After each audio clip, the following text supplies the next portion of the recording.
میں نہیں کہہ رہا کہ اپنے بچوں پہ ظلم ہونے دیں اسکول میں, بچوں کے سامنے یہی ہو کہ ٹیچر بڑا ہے, آپ چھوٹے ہو, ٹیچر جیسے کہہ رہا ہے آپ کو اس کو فالو کرنا ہے. سردیاں ختم ہو جائیں گی, موسم اگر ٹھیک ہو جائے گا, لیکن بچہ بدتمیز بن گیا, یہ سیٹنگ آؤٹ ہو جائے گی, اس کو کنٹرول کرنا آپ کے لیے. اور یاد رکھو جو آج ٹیچر سے بدتمیزی کر رہا ہے وہ اپنی اماں سے بھی بدتمیزی کرے گا, وہ اپنے ابا سے بھی بدتمیزی کرے گا. تمیز مارکیٹ سے بالکل شارٹ ہو گئی ہے. جو بھی نئی ہمیں جو جنریشن نظر آ رہی ہے نا, اس میں سب سے جو مہنگی چیز ہے جو مارکیٹ میں سب سے کم ہے وہ کیا ہے؟ تمیز ہے. بچوں کو باپ کے خلاف, بیوی کو شوہر کے خلاف, چھوٹے بھائیوں کو بڑے بھائیوں کے خلاف, شاگردوں کو ٹیچروں کے خلاف, عوام کو ریاست کے خلاف, یہ بھی ایک ہے اسٹیٹ کے خلاف. یہ مارکیٹ میں جو ذہن بن رہا ہے نا وہ اس ٹائپ کا بنتا چلا جا رہا ہے. تو خیر پھر ہم اپنے واقع کی طرف آتے ہیں. تو ہم یہ عرض کر رہے تھے آپ سے, جو ہم بتانا چاہ رہے تھے آپ کو, کہ دیکھو ہدف سامنے رکھو, اس کے بعد اپنے ٹائم کو ضائع مت کرو. وہ ہدف ہمارا آخرت ہے. ہم پیدا ہوئے ہیں, خدا کی قسم لا الہ الا اللہ, مرنے کے لیے پیدا ہوئے ہیں.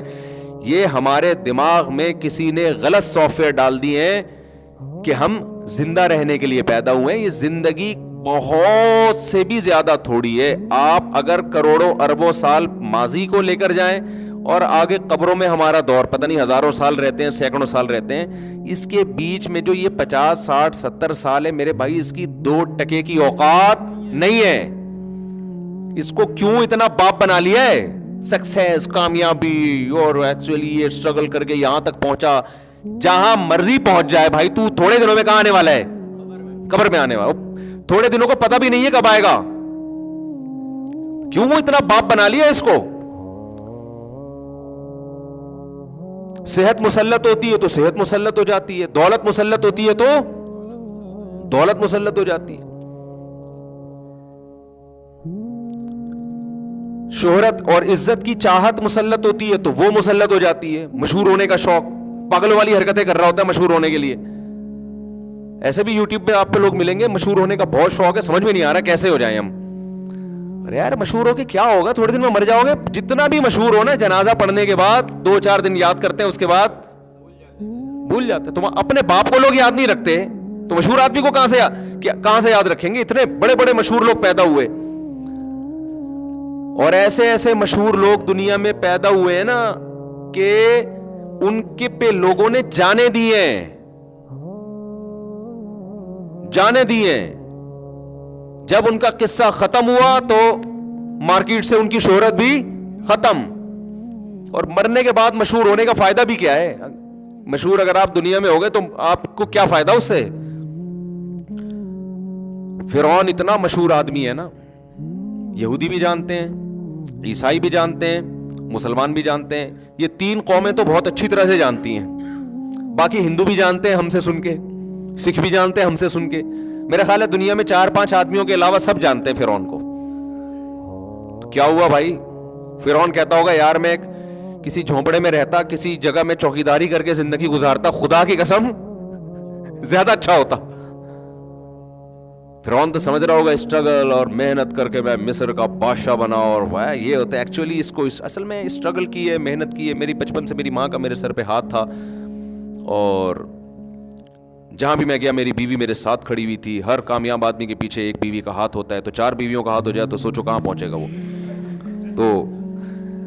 تو اسٹرگل ہوتے ہوتے